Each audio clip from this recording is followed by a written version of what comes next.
Hij is heel, op het roer reageert hij niet echt lekker. Dus als ik op dat korte stukje land hier ook, kan ik hem niet gelijk omsturen. Dat is een beetje het verhaal. Nee.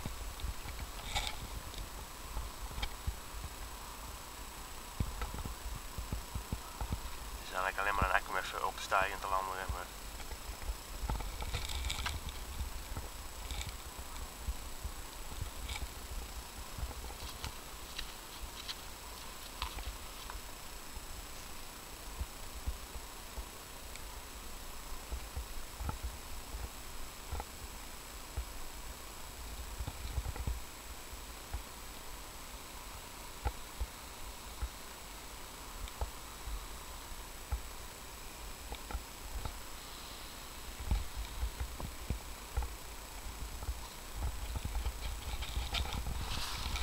Ja, maar dat doet hij puur met die kleine wieltjes zitten natuurlijk.